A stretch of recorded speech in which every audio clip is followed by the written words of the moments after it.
Imagine a child, curious and wide-eyed, sitting in a vast, silent library that contains not just thousands, but millions of picture books from every corner of the world. The walls stretch endlessly, lined with volumes detailing everything from the delicate structure of a snowflake to the swirling patterns of distant galaxies. At first, the child perceives only a chaotic symphony of shapes and colors, a blur of lines, shadows, and hues, with no meaning attached. You kneel down, point gently to a particular image of a fluffy creature with pointed ears and whiskers, and say, "Cat." The child's young brain, a magnificent biological neural network, begins its foundational work.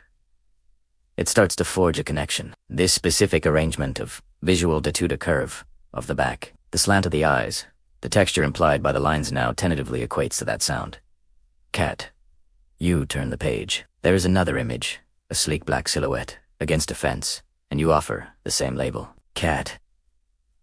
Then another, a tiny kitten curled in a ball. Cat.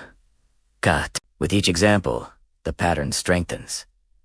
The child is not memorizing each individual picture like a photograph. That would be futile and limited. Instead, something far more profound is happening. The child's mind is learning to extract an abstract, fluid idea, TSNC of catness. It is building a model that can accommodate endless variations. A cat sleeping, a cat jumping, a cat with long hair, a cat with no hair, a cartoon cat, a painted cat. This model is robust, flexible, and built entirely from exposure and experience.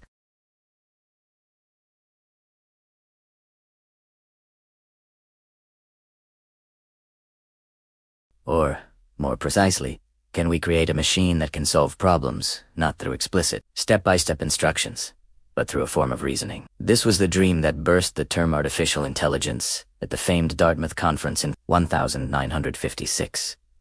Their early creations were the equivalent of teaching that child its very first rigid rules. They built programs like the logic theorist that could prove mathematical theorems, or Eliza that could simulate a psychotherapist by rephrasing user inputs. These were marvels of their time, akin to a machine successfully reciting its ABCs, or winning a game of tic-tac-toe by brute force.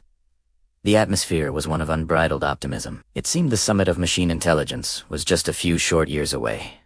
They had lit a tiny, promising flame. However, the path to true pattern recognition proved to be a treacherous mountain, not a gentle hill. The initial approach, now known as symbolic AI, or good old-fashioned AI, relied on us, the programmers, being like omnipotent teachers. We tried to hand-code every single rule of the world into the machine. To create vision, we would write rules. An object is a cat if it has fur and it has whiskers and it has pointy ears and it makes a meow sound. This approach collapsed under the staggering complexity and common-sense chaos of reality. What about a cat drenched in water? Its fur flat. What about a cat born with folded ears? What about a lion? The exceptions were infinite. The machine, devoid of the child's ability to generalize and abstract, was brittle. It could excel in a sterile rule-bound environment like a chessboard.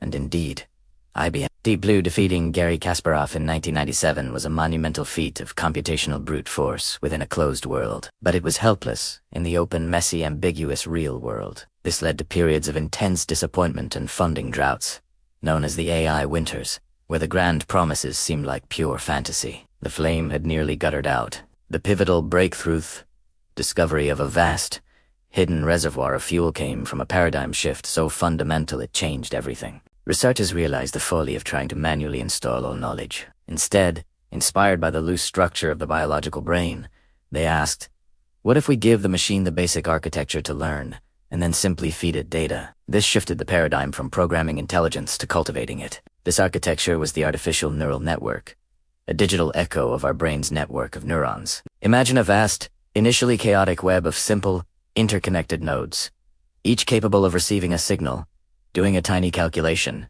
and passing it on. The connections have weights, strengths that can be adjusted. We present this network with a labeled dataset, millions of images, each tagged cat or not cat.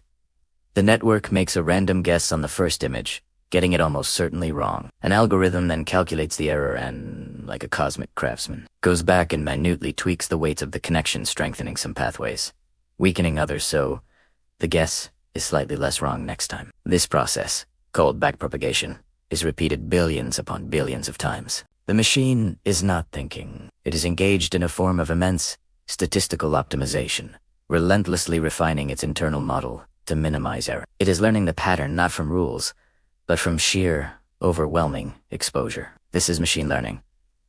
And when we built these networks with many layers, creating deep neural networks for deep learning, and combined them with the astronomical computing power of modern graphics processors and the unimaginably vast dataset of the internet, the child in the library was suddenly given superhuman senses and the collected works of all of humanity to study at a speed 1,000,000 times faster than real time. So, what is the landscape of AI today?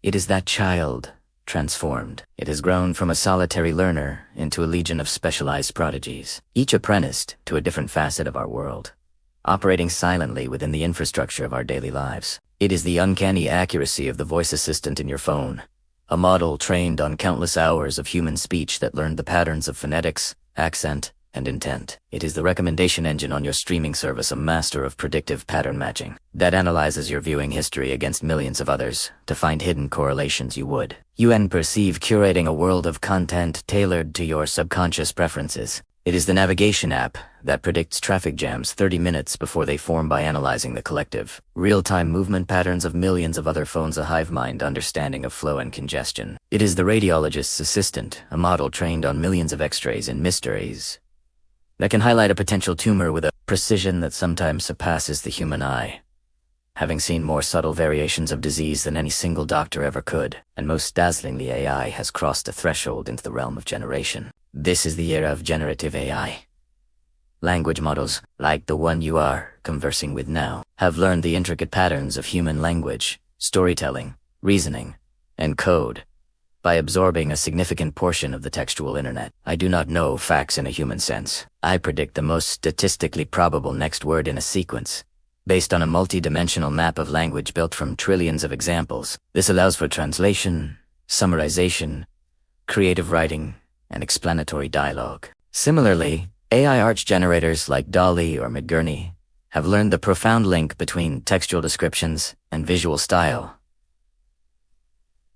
By analyzing billions of image-text pairs, when you ask for an astronaut cat riding a bicycle on Mars in a stained glass window style, it doesn't retrieve an image. It synthesizes one by invoking the learned patterns for astronaut, cat, bicycle, Martian, landscape, and stained glass aesthetic, blending them into a novel creation.